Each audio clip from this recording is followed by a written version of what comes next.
Nagbabalik po ang Political Watch at kasama pa rin natin ang ating mga panauhin ngayong gabi na sina Congressman Francisco Jun Datul Jr., Attorney Amado Calderon, former COMELEC Commissioner, and of course, the spokesperson and Vice President for Corporate Affairs of PhilHealth, si Dr.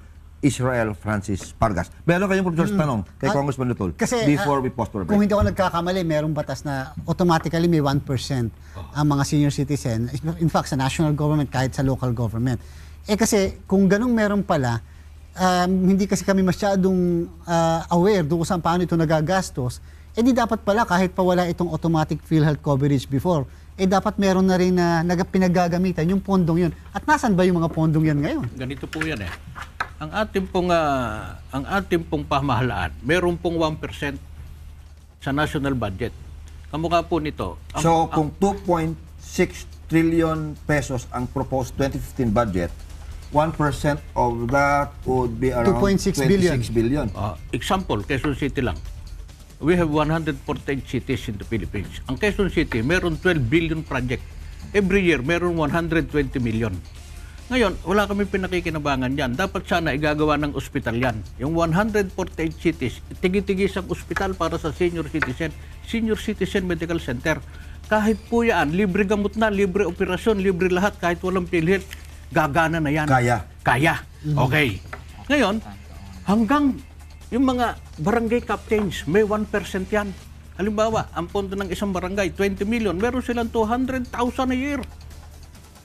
Yung po, doon sa era nila. For senior citizen. Nasaan ngayon yung budget na yon? Hindi po ngayon, naiipon yan. Yan sana balak naming itayo ng Senior Citizen Commission. Sapagkat kami ang merong National Youth Commission pero walang Wala pong Senior Citizen Commission. May Youth Commission. May Muslim Commission. Ang daming commission ang senior citizen. Marami pa mga nangungumisyon. Marami pang nangungumisyon.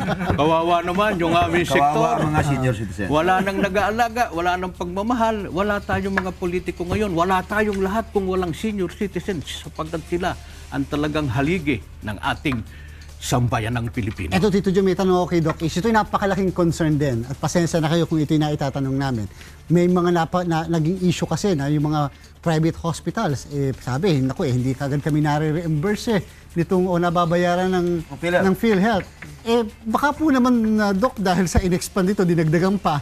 Siyempre, ito'y dagdag na tungkulin ng PhilHealth at gastos nga. At although may assurance naman, manggagaling po ito, Commissioner, sa sa Syntax, baka naman po maging issue na naman yun na hindi makakabayad ng PhilHealth. In short, Doc, how fast, how prompt is PhilHealth in reimbursing on a national, the private hospitals especially? Binibigyan ng batas ng 60 days ang PhilHealth to process kapag na-receive na namin ang claim. On a national average, we are paying now 45 days.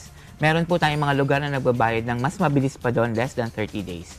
Ngayon, ang sinasabi po natin, gusto ko rin lang ayusin na kahit naman po yung private hospitals ay nagsabi na rin na kami ay nagbabayad. So, mukhang naayos na po yung gusot na yon at kami ipatuloy na gumagawa ng paraan para mas mabilis ang pagbabayad talaga namin. Pagdating sa pondo, well, alam naman po natin, sabi niyo na nga, ay PhilHealth is very robust. So, marami po ang pondo ng PhilHealth. At siguro naman po ay hindi ito mauubos ng dahil lamang sa mga senior citizen. I think dapat nga po ay masuportahan pa natin yung sektor na yan kasi talagang sila ang nangangailangan. Yung pondo ba ng PhilHealth may portion ba sa pondo ninyo na ini-invest nyo para kumita? Yes. We are How allowed, much in terms of percentages? We are allowed by law na invest, pero nakasaad din sa batas kung saan lamang kami pwedeng mag-invest. Hindi pwede sa kahit saan. So yung pong ating tinatawag na reserve fund, yun pong mga malalabis sa reserve fund ng kakailanganin for this year, pwede po namin as investable fund. Ilang percent ng pera ninyo ang mai-invest ninyo? I think hindi sinasabi kung hanggang kailan, basta yung pong matitira dun sa hindi kakailanganin for this time. Yun po yung pwede nating invest. And actually, that also supports the program. And for sure, palaki ang pondo ninyo. Dahil kumikita. Well, opo. Yung investment po natin ay sound and safe. Gaya nga na sinabi ko, yung pong investment namin ay covered by what is provided in the law. Who decides Ng alin po? kung saan kayo mag-i-invest? Well, the management, we have the board, yes. Doc, so automatic PhilHealth coverage, siyempre pag PhilHealth meron certain services na hindi naman covered, may mga services na covered, may certain percentage lang. So, ibig niyo pong sabihin, para sa kalinawan po ng ating mga kamag-anak na mga senior citizens natin, so automatic covered kayo ng PhilHealth, tapos additional pa po yung discount na tinatanggap ng mga senior citizens. Opo. Ayun. So, ang polisiya po ng PhilHealth para po sa pagpa-file, ito para sa lahat ng ating mga senior citizens, no? Sa bill po, tatanggalin muna yung VAT exemption, tapos tatanggalin yung 20% discount, at pag yung matitira, dun po i-apply yung PhilHealth. So halimbawa po, ang bill ng isang senior citizen is 30,000. Leles po yung VAT exemption, ileles yung 20%, at halimbawa po, ang benefit ng PhilHealth ay 15,000, ileles yung kabuuan ng 15,000. Tapos yung matitira, yun na lang ang babayaran. So, siguro more or less magkano na lang matitira kung 30,000 ang bill mo? Well, kung less 20% of the fee, if that's 13,000, less 15,000, that's 18,000 already. Yung VAT exemption niya is 12%. So, all in all, pwedeng aabot ng mga 22,000 agad yung makakaltas. So, 8,000 mga 8,000 na lang. Mga 8,000 na lang babayaran. Malaking bagay. Depende sa sakit. Depende sa sakit. Kasi pwedeng magkataon na kung malaki naman ang magiging package ng PhilHealth or maliit ang babayadan, pwede nang wala actually silang bayadan. Commissioner, ano ang kalimitan na i-encounter ng mga senior citizens kapag wag muna yung pero wag muna yung tungkol sa pagbabayad. Pero ano ba kalimitan na i-encounter na pag pupunta sa hospitals? Ano ang kalimitang reklamo? Problema. Maliban sa malaking presyo ng mga binabayaran, malaking fees na binabayaran dyan. Ay, yung gamot. Kasi they also have to buy medicines, di ba? For their sickness, ailment, ano? And continuous yun kasi mayroong ano ito eh. Maintenance. So maintenance medicine, it's not only for 1 week or to 1 month. It's continuous until they die. Ang problema dito ay ang pera natin kung saan napupunta. Napupunta kay Napoles, etc. Di ba? At saka isa pa, I want to ask Dr. Vargas, Opo. yung bang building ninyo sa Pasig, na main building doon, yung by, do you own that or are you renting? We are renting that. For how That's the much? well, we are renting from 7th floor to 19th floor because that's the head office Yeah, po. head of- Hindi ko lang alam how much we rent, pero we are planning now to have our own building, Mas corporate maganda, center. Kasi po may lupa naman ang PhilHealth doon sa may East Avenue. Yes, Park, I have seen that marker. This lot is intended for PhilHealth. Yes po. Dudumugin na kayo ng mga nakatatanda natin ngayon. Kung dati-dati mga Oscar ang dinudubog, ngayon madami na. Yeah, Pero Doc, gaano po kadami ang mga private hospitals accredited ng PhilHealth sa buong Pilipinas para naman po alam ng mga senior citizens Well, we natin? have accredited po. We have accredited around 1,800 hospitals, private and government. So ang gusto ko rin lang pong ipaalam, hindi lang po ospital ang ina-accredit ng PhilHealth, kundi pati po mga ambulatory surgical clinics. Yung mga ambulatory surgical clinics, kasama dyan yung palimbawa pag gusto natin magpakatarata, na hindi kailangan ma-hospital, yun po yun. Freestanding dialysis clinics para po sa dialysis. Yung mga animal bite centers, rural health units, even, well, not for the senior citizens, but for the rest, like maternity clinics, lahat po yan ay ina-accredit ng PhilHealth to provide the services. Ayun. Tito Jun, diba ang sabi mo, 8.3 million senior citizens sa buong Pilipinas. Pero Right now. presently, whether they are dependent or dahil sila ay principal member, mga almost 3 million lang. Ano yun? Yung natitirang porsyento, Tito Jun, yung mga 5 to 6 million na senior citizen dahil talaga sa kahirapan na wala silang pambabayad Sa kahirapan sa talaga yun. PhilHealth. Ang karamitan lang membro dyan, yung mga nag-retire, member ng GSIS, yun lang, yun ang mga yung iba talagang wala. Kaya nga pag na-hospital yan, Wala talaga. nagpa-opera ng mata, walang PhilHealth, talagang So- hindi na nagpapa-opera, nabubulag. Pero pag meron nito, libre na. So napakalaking bagay pala ang Republic Act 10645. Covered na lahat, whether you are a member or not, whether you are a paying member or not, basta 60 years old and above ka, pasok ka na. Tama yun, Joe. Kasi para kaming yung senior citizen, pinakakawawang sektor ngayon, samantalang yaan ang talagang tumulong sa ating bayang Pilipinas. Tingnan nyo, samantalang kami napakaraming budget, ba't hindi ipagawa ng pamahalaan na tigis-tigis ang ospital? Ang laki nung budget natin na ngayon nakaipon na walang nagbibigay. Kamukha sa ibang mga syudad.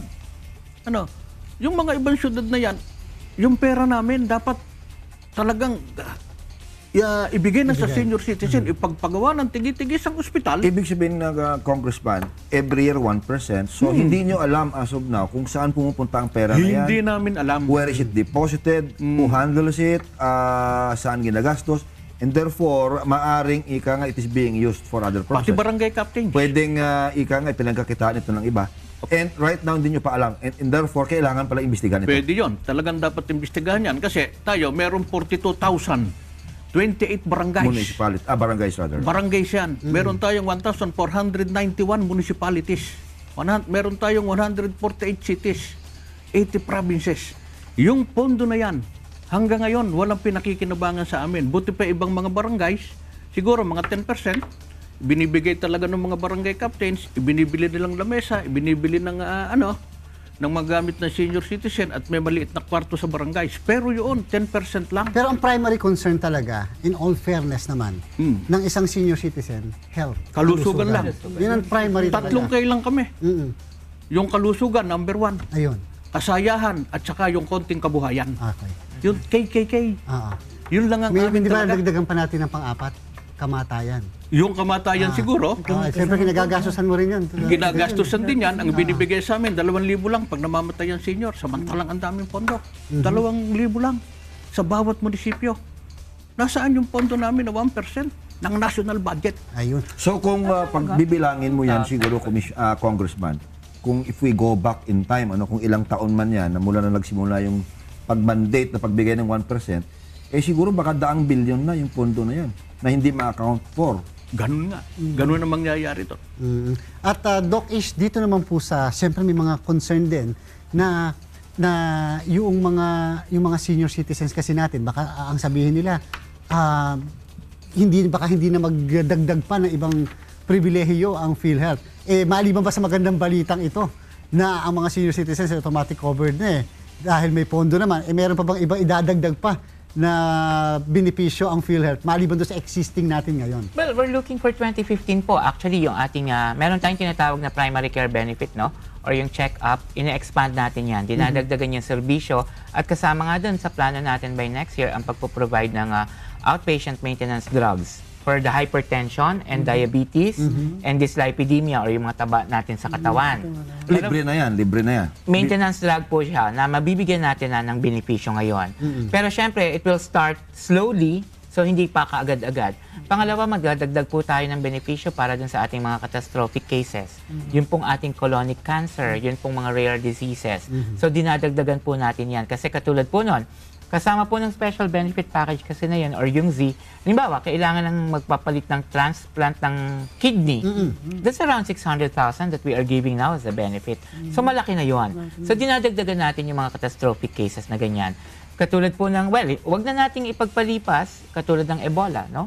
Yung mga MERS-CoV. Lahat ng mga emerging and re-emerging diseases, binibigyan natin yan ng benepisyo. Ayun. So marami pa rin maaasahan na bagong benepisyo sa PhilHealth. Doc, kung ikumpara mo kunyari ang ating, especially insofar as our senior citizens are concerned, kung ikumpara mo ito sa mga binibigay ng mga ibang bansa, lalo na yung mga first world countries, malayo pa ba ang dapat tatahakin natin or medyo konti na lang at malapit-lapit na halos pumarehas na? Well, definitely. Well, kung first class ang pag-uusapan natin, ay baka naman medyo malayo-layo pa. Kasi kahit naman, alam naman nating lahat na kung nadoon ka sa mga lugar na yun, ay halos wala nang binabayadan sila. Well, basically because it's tax-based. Nakukuha na naman dyan sa tax Tayo kasi ngayon, katulad sa PhilHealth, ay meron pang nagbabayad na premium, no? Pero sana ay yun din ang ninanais natin, na marating natin. Yung lugar na yun, lalong-lalo sa ating mga nakatatanda. Pero malaking ito, yung mga batas na ito, malaking tulong talaga. It's really a welcome development. Sa ibang bansa po, base sa pag-aaral ng PhilHealth, na may katulad din po na PhilHealth sa kanila, may mga ganun din po ba silang automatic PhilHealth coverage para sa mga senior citizens? Well, actually, merong mga bansa na nag-declare na sila ay universally covered, pero syempre may pinanggagalingan pa rin po ng pagbabayad. Merong pinanggagalingan na nagbabayad katulad po ng tax. Actually, tayo nga ang isa, yung ating lifetime member, dati, tayo po yung isa na meron lang nun, na patuloy nagbibigay ng benepisyo, pero hindi na nagbabayad. Because in most countries po, hindi man ang nagbabayad yung miyembro, ang gobyerno ang nagbabayad para sa kanila. Doc, Ayun. katangian lang, qualities lang. Ano ang gusto mong katangian ng sunod natin na Pangulo? Kasi meron kaming dito, meron kaming Ang Pangulo ko. magiging proyekto sa ating sa UNTV, sa kabuuan ng buong UNTV. At wala kaming pangalan, ayaw namin ng pangalan, Congressman at don't mention Commissioner. names. Tatanungin din namin kay Katangian lang. Jam, at ano ang katangian ng Pangulo mo sa 2016? Well, siguro ang katangian ng Pangulo ko sa 2016 ay walang denomination ito, but siguro ay God-fearing. Ayun. Because sa huli, kung talagang God-fearing ka, Lahatan na yun. lahatan na po yun. Ayan. Walang denomination. Commissioner, kayo po. Ako I am I'm advocating the amendment to the Constitution, especially our election, pertaining to our election and our judiciary. Yun ang Pangulo mo, yung mag-a-advocate ng amendment ng Constitution. Amendment to Constitution regarding our election laws and our judiciary. Ayun, Tito John. Ako naman bilang chairman ng senior citizen sa buong Pilipinas, ang gusto kong Pangulo, yung makakatulong sa aming 9 milyon na senior citizen. Ipaboboto namin yung isang anak na botante at saka yung isang apo na botante. Sa makatwid, 27 million. Ang isang Pangulo nananalo lang sa 15 million votes yung makapagpatayo ng ospital. Libre ospital, libre gamot, libre pagmamahal sa senior citizen. Teka muna, ito yung panghuli pong katanungan. Commissioner, anong masasabi nyo ngayon dito sa expanded expanded Senior Citizens Act o yung automatic coverage natin sa PhilHealth?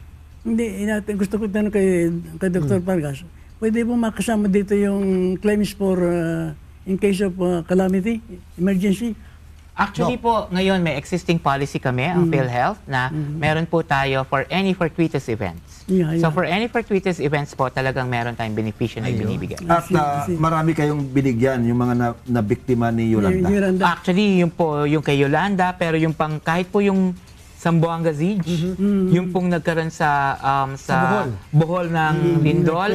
So lahat po yun ay binigyan natin ng Magkano benepisyo. ba, Doc, ang mga binibigay nyo na benepisyo? Well, actually po, ang benepisyo natin doon, miyembro o hindi miyembro, dahil because of fortuitous events and calamity, as long as declared calamity area, ayun po ay nagiging miyembro ng PhilHealth. And again, it's a health benefit. So kung ma-hospital sila at mako-confine because of that, magkakaroon ng benepisyo. Bilang panghuling katanungan po, Doc Ish, ano po? Dahil nga sa medyo madaming komplikasyon, madaming tanong, first time nila mako-cover yung mga 6 na milyon na hindi pa covered Magkakaroon ba tayo And ng mga non-paying members at that. Opo, magkakaroon ba ang PhilHealth na malawakang information drive, dissemination at kung kinakailangan lectures sa mga senior citizens groups and organizations natin sa buong Pilipinas? Opo, ngayon pa lang actually kahit wala pa po yung aming implementing rules and regulations, ay ito'y dinidiscuss na namin sa lahat ng aming avenues. Radio, TV, print, at kami po ay bumababa sa komunidad para makipag-usap. And hopefully kung lumabas na yung implementing circular, makatulong din po natin ang mga organisasyon ng senior citizen, kayo sa mga kaibigan sa media, para maipaalam sa lahat. Kasi ang gusto po ng PhilHealth at ang banner campaign actually ng PhilHealth is Alaga Ka. How soon? Alamin at gamitin ang PhilHealth. How soon will this implementing circular come out? Well, the soonest possible time po. Within the year? Yes, of course naman. Ayan. Congressman Junior, panghuli niyo pong pananalita. Ang masasabi ko lang, itong pag-apurba ng PhilHealth ng ating Pangulo, ni Speaker Belmonte, at saka ni Senador Dillon, at saka kay Congresswoman Helen Tan, ito ay isang pangarap namin, sa 10 pangarap namin, natupad na ang unang pangarap na magkaroon ng libreng PhilHealth ng senior citizen. At sana, Siyam pa. Siyam na lang. Siyam na lang. Siyam na lang. Nakasama na yung ospital dyan, yung mga benefits, libre gamot, trabaho sa senior na pwede pa. Marami po, 10 yung aming proyekto na yan para sa senior citizen. 1 down, 9 One more down, to go. 9 more down. Siguro sa susunod na Pangulo, yun ang Pangulo namin. Kung sino talaga Ang magbibigay sa inyo makakatulong amin. yung natitirang siyam. Yung natitirang siyam.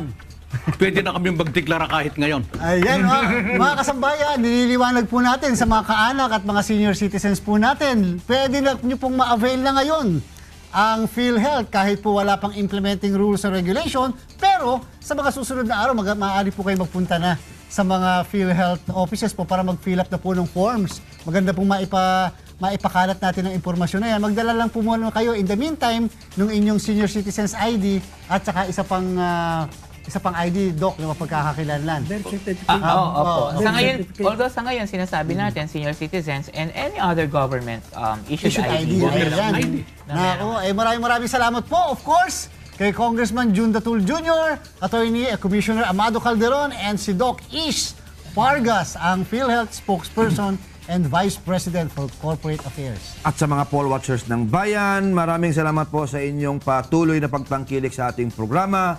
Dito sa Political Watch, sagot namin ang mga informasyon. Nasa inyo ang desisyon at ang pagbuo ng opinyon. Hanggang sa susunod na Webes po ay samahan niyo muli kami sa paglilinaw ng mga usaping may kinalaman sa ating pang-araw-araw na pamumuhay. Ating pong tatandaan na sa isang malusog na bayan, Sumusunod sa batas ang mamamayan. Salamat sa Diyos.